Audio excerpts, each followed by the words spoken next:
So the Game Awards happened a couple of days ago, and instead of doing the normal, let's go over all the announcements, I thought I would actually pick out the games that actually, hit home with me, a bit of resonance there, and games that I'm actually looking quite forward to playing over the course of the next couple of years, unless you're talking about the Star Wars game, you're going to be waiting a little bit longer for that one.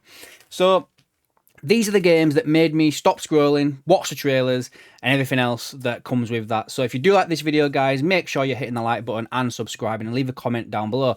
I want to know, do any of these games mean anything to you? And if there's any games that I may have missed out that was announced during the Game Awards. I came into the Resident Evil franchise a little bit later on. I didn't grow up with the originals. I had them, but I couldn't actually play them. I couldn't figure out how to do it. And this series has actually just clicked with me in recent years due to the remakes. And Resident Evil 2 and 4 nailed that balance of tension, pacing, and atmosphere. 3 was okay, wasn't the best one out of them all, but especially 4 and 2 for me. Now, this is why Resident Evil 9 has caught my attention. It's brought back Leon, and it's a big plus for me. The last couple of games weren't bad, but character-wise, they drifted a little bit too far away from the Resident Evil core.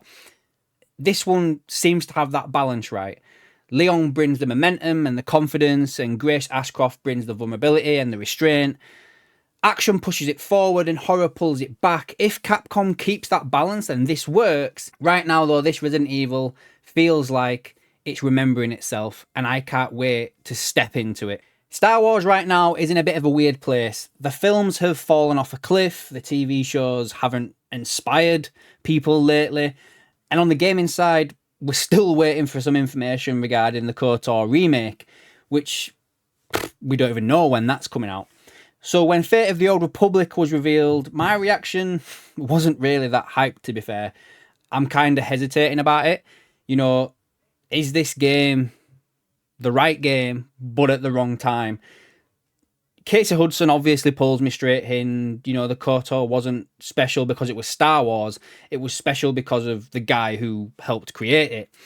And there was lots of choice and consequence in it. And this isn't like a remake of it. It's like a philosophy of that game being carried forward, according to like the article that came out, with Casey Hudson having like his little interview and everything like that. For me, the question is where this franchise will be when this comes out, because the rumours are going around right now that we might not see this game till 2030. And if it works, it could quietly remind people of why Star Wars games mattered. If it doesn't, it's a risk that's going to end up getting lost. And that is the uncertainty, is why I'm going to watch this closely, but I'm still kind of a little bit hesitant about it. I loved the first Control.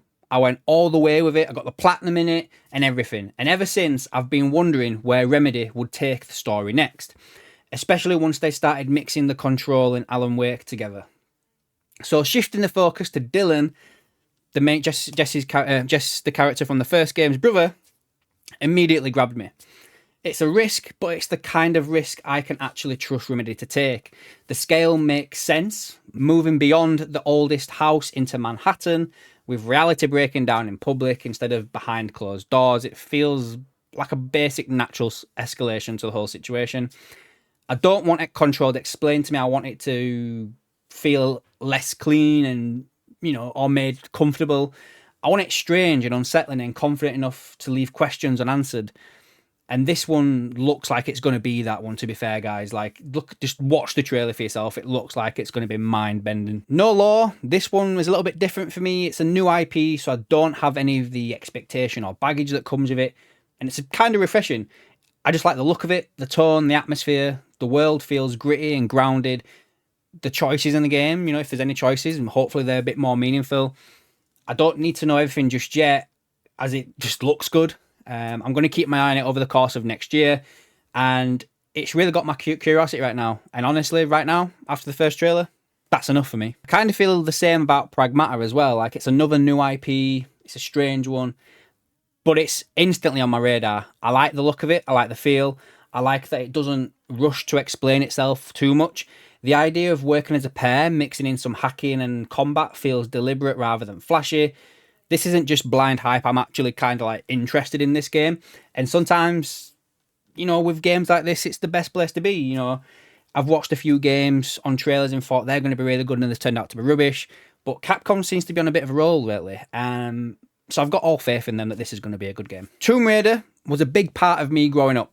I played the games as a kid, exploring places that you're not supposed to, obviously locking the butler in the freezer and just leaving him there. I enjoyed doing that. The mix of mystery and slightly unhinged freedom is what made the reboot. Got a lot right at first. I really liked the first two. The third one wasn't bad, but it hit a little bit flat for me. So this new direction feels encouraging. A remake of the original that's coming out in 2026 feels like a smart reset, and a new mainline game coming out in 2027 shows that they're not just looking backwards, but also trying to continue the forward story going. It feels like a step in the right direction, not a reinvention, maybe a bit more of a correction.